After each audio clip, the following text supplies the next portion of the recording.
James Walker sat in a dimly lit bar in the heart of New York City, nursing a glass of scotch as he stared out at the bustling street. His sharp eyes, always calculating, caught the figure of Max Turner entering the bar. Max was his best friend from college, a man whose life seemed perfect from the outside, successful tech entrepreneur, loving partner, and always in control. Yet tonight, there was something different about Max. His usual confident swagger was replaced by a restless energy. James smirked to himself. He had known Max long enough to recognize when he was hiding something. Max slid into the booth across from James, running his hands through his hair before taking a deep breath. "James," he began, his voice low and hesitant, "I need your help. Something's wrong between me and Liam." James raised an eyebrow, intrigued by the vulnerability in Max's voice. Max rarely admitted to any weaknesses, especially when it came to his relationship with Liam, his artistically inclined partner. "Go on," James said, leaning forward slightly. Max shifted uncomfortably. "Things have been different with Liam lately. I don't know, it's like we've lost that connection. I've been thinking, maybe someone else could help reignite it." James's curiosity deepened. "What do you mean, someone else?"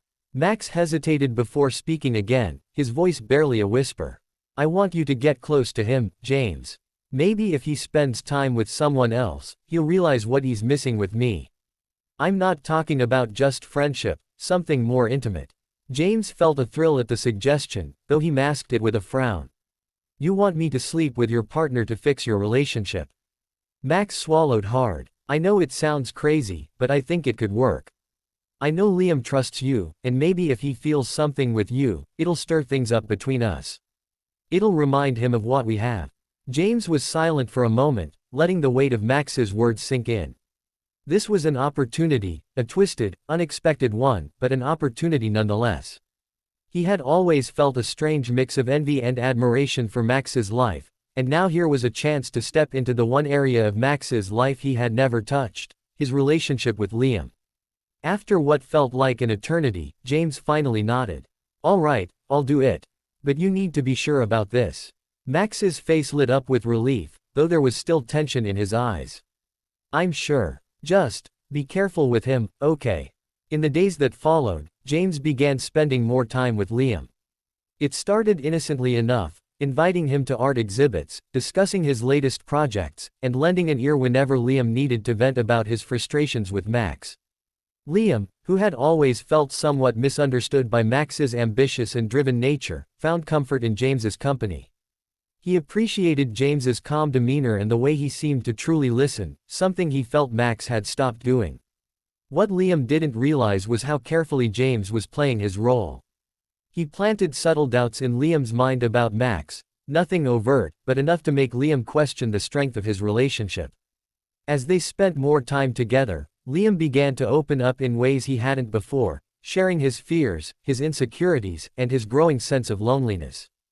James listened, careful to offer support without overstepping, yet Max, meanwhile, watched from the sidelines, becoming more and more conflicted.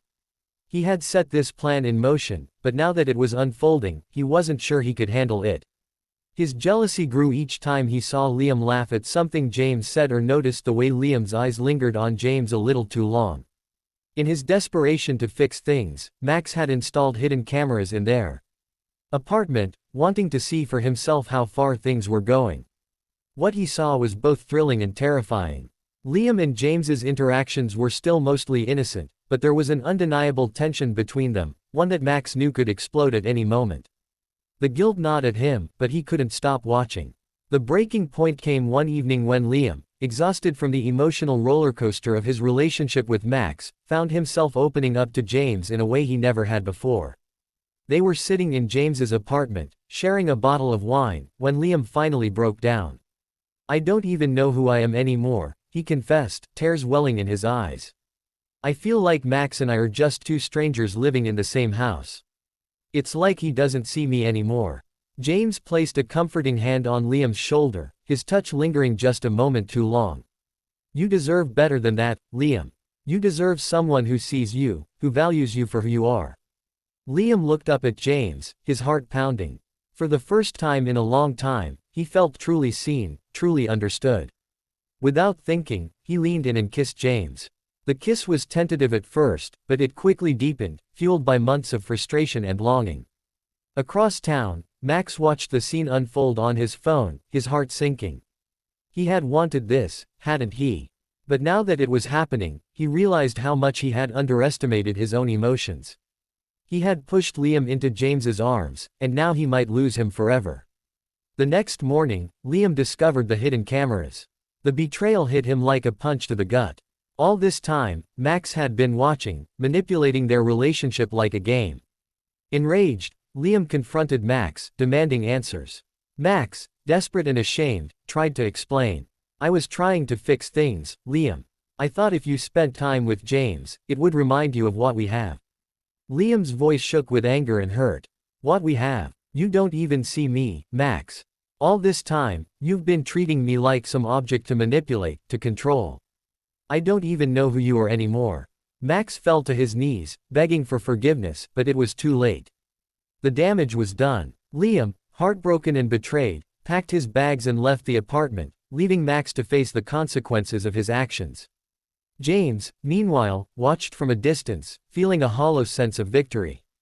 He had won, if winning meant tearing apart a relationship and leaving both Max and Liam in pieces. But as he stood in his empty apartment, he realized that in his quest for control, he had lost something far more valuable, his humanity. Liam, walking through the streets of New York, felt a strange sense of relief. He had been a pawn in Max and James's twisted game, but now he was free. Free to start over, free to find himself again, and free from the toxic ties that had once bound him. And as for Max and James, they were left to pick up the shattered remains of their friendship and their lives, forever haunted by the consequences of the choices they had made. James stood by his apartment window, gazing out at the city lights that sprawled before him. The thrill of his manipulations, the power he thought he held, was now overshadowed by an emptiness he couldn't shake. He had succeeded in breaking apart Max and Liam, yet the victory felt cold, hollow. His mind played back the final moments with Liam, the kiss, the vulnerability, the pain in his eyes. It was all supposed to be part of the plan, but somewhere along the way, things had shifted. He had begun to feel something more for Liam, something he hadn't anticipated. In the weeks that followed, the consequences of James's actions settled like a heavy fog. Liam had left Max for good, moving into a small loft in Brooklyn to start fresh. Max, broken by guilt and regret, withdrew from his social life, retreating into his work to avoid facing the wreckage of his personal life. And James, he was left with his empty victories, questioning whether the control he craved had cost him more than he was willing to pay. One evening, Max showed up at James's door. He looked exhausted, a shadow of his former self, his eyes carrying the weight of sleepless nights and endless self-reflection. James opened the door, surprised by his friend's sudden appearance. Max, James greeted, unsure of what to expect. Max stepped inside without an invitation, his posture tense. "We need to talk," he said, his voice hoarse. James gestured to the couch, and Max sat down, running a hand through his disheveled hair. There was a long silence before Max finally spoke. "You ruined everything," Max said, his voice breaking. "I thought this plan would fix things between me and Liam, but all it did was tear us apart. I should have known better. I should have known you would take it too far." James felt a pang of guilt but masked it with his usual calm exterior. "You came to me, Max. You asked me to get involved. I was just playing the role you wanted." Max glared at him, his eyes filled with pain. "Don't act like you didn't enjoy it. I saw the way you looked at him. This was never about helping me. It was about you, wasn't it? About getting what you always wanted." James didn't deny it. There was no point in pretending anymore. "Maybe," he admitted, his voice low. "Maybe I wanted more than just to help you. But you're the one who set this all in motion. You didn't think about how this would end. You just wanted control, just like I did." Max stood up abruptly, pacing the room. "Control. I was trying to save my relationship. You twisted everything. You manipulated Liam, made him question everything we had." James remained seated, watching Max unravel. Liam was already questioning everything. "You weren't paying attention. You pushed him away long before I got involved." Max stopped pacing, his shoulders slumping as the weight of James's words hit him. He sank back into the couch, burying his face in his hands.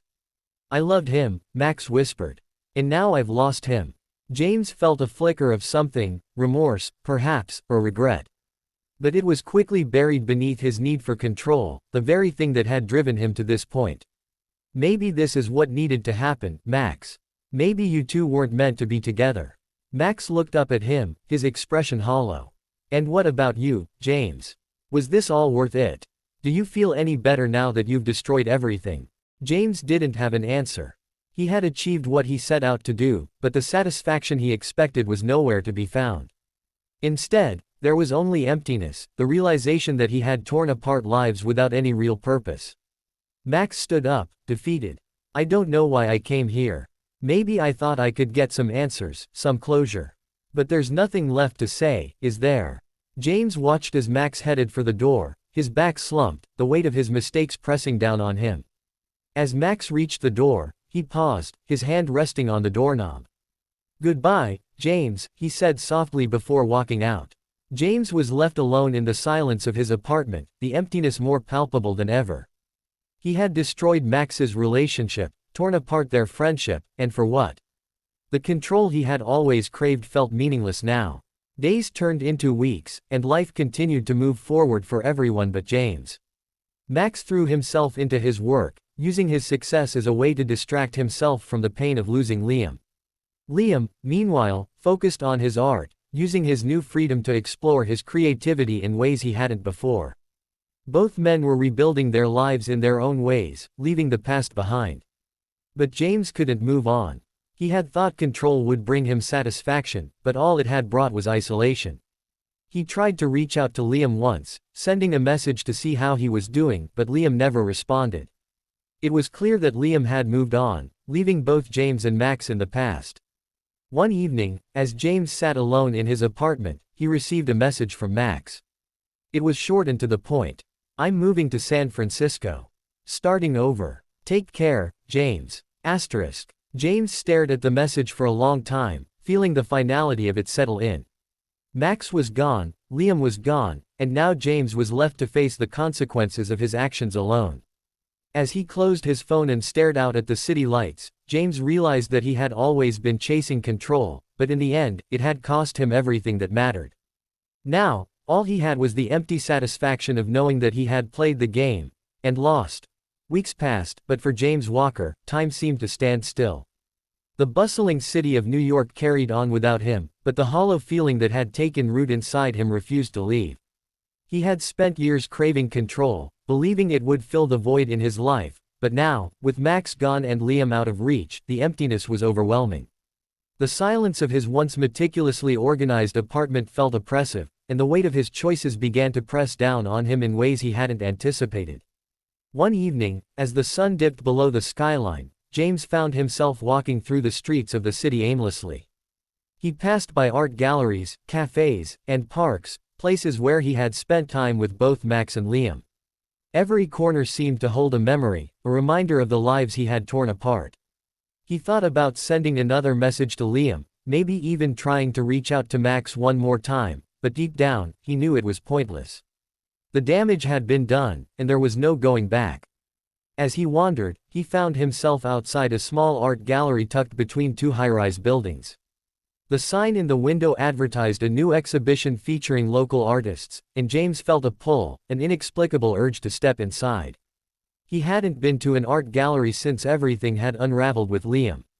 The idea of being surrounded by beauty and creativity seemed like it would only deepen the ache inside him, but something compelled him to enter. The gallery was quiet, with soft lighting illuminating the pieces on display. James walked slowly through the space, his eyes scanning the paintings and sculptures, but his mind was elsewhere. It wasn't until he reached the far end of the gallery that he stopped in his tracks. There, hanging on the wall, was a painting, Liam's painting. James recognized his style immediately. It was a haunting piece, abstract yet deeply emotional, with swirling colors that seemed to depict both chaos and longing. The title, scrawled in small letters beneath the frame, read, "Fragments of What Once Was." Asterisk. James stood there for what felt like hours, staring at the painting. It was Liam's story, laid bare for the world to see. The fractured relationship, The pain, the search for something real amidst the rubble of manipulation and betrayal. It was all there, captured in bold strokes of color and shadow. For the first time in a long time, James felt something stir inside him.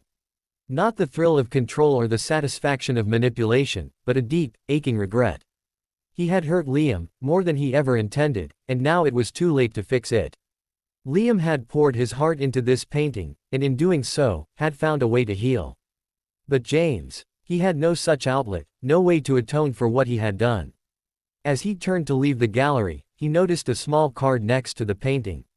It listed an upcoming artist talk with Liam scheduled for the following week. James hesitated, debating whether he should attend. What could he possibly say to Liam? Apologizing seemed futile, but he couldn't shake the feeling that he needed to see him one last time, to at least acknowledge the harm he had caused. The night of the talk arrived, and James found himself standing at the back of the crowded gallery. He kept a low profile, watching as Liam spoke about his work with quiet confidence. Liam looked different, stronger, more self-assured. The vulnerability that had once defined him had transformed into something more powerful, a testament to his journey of healing. During the Q&A session, someone asked Liam about the inspiration behind fragments of what once was. Liam paused for a moment, his gaze distant before he answered. It's about letting go, Liam said, his voice steady. It's about realizing that sometimes, the people we trust the most are the ones who can hurt us the deepest. But it's also about reclaiming yourself, finding strength in the broken pieces, and moving forward without them. James felt a lump rise in his throat as Liam's words hit him like a wave. Liam had moved on, he had found a way to rebuild his life without the toxic influences that had once surrounded him. James, on the other hand, was still stuck in the mess he had created, unable to move forward. After the talk, the crowd began to disperse, and James lingered at the back, unsure if he should approach. He watched as people congratulated Liam, admiring his work and his words. Liam smiled politely, but there was a guardedness about him now, a quiet strength that hadn't been there before. James finally worked up the courage to approach. He waited until most of the crowd had left, and when Liam saw him, his expression shifted, surprise, then something unreadable. James, Liam said, his voice neutral. I didn't expect to see you here. James swallowed hard, feeling more vulnerable than he ever had before. I saw your painting, he said quietly. It's powerful. I just wanted to say I'm sorry for everything. Liam studied him for a moment, his eyes searching James's face for any trace of sincerity.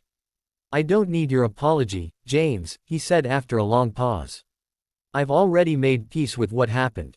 But I hope you find a way to make peace with yourself. James nodded, feeling a deep sense of finality in Liam's words. Liam had moved on, and there was no room for James in his life anymore. And maybe that was how it was meant to be. As James left the gallery that night, the city lights felt different, less suffocating than they had before. He still didn't know what his future held, but for the first time in a long while, he felt the beginnings of something, perhaps not redemption, but a small step toward it. He had lost everything in his quest for control, but maybe, just maybe, he could start to rebuild. And in that quiet, uncertain space, James Walker finally let go. As James walked away from the gallery that night, a strange sense of clarity settled over him. The weight of his past actions still lingered, but for the first time, he allowed himself to feel the depth of his regret, not just for what he had done to Liam and Max, but for the years he had spent chasing control, manipulating those around him, and never truly allowing himself to connect with anyone. The days that followed felt different, quieter. James no longer filled his time with calculated moves or schemes. He stayed away from the bars and social circles he once frequented, opting instead for solitude and reflection. He didn't reach out to Max, knowing that their friendship had been shattered beyond repair. He knew that Max had left for San Francisco, starting over in a city far from the ruins of their past. James didn't blame him. It was the smart thing to do. One evening, James sat by his window, looking out over the city as he often did, but this time with a calmer mind. The relentless drive that had fueled him for years had finally quieted. In its place was a deeper understanding of his mistakes. He thought of Liam and the strength he had shown in moving on. He thought of Max, whose life had been irrevocably changed by a single misguided plan. And he thought of himself, a man who had spent his life trying to control others, only to find himself more isolated and broken than ever. Weeks turned into months, and James started to rebuild his life, slowly, quietly, and without the manipulations that had once defined him.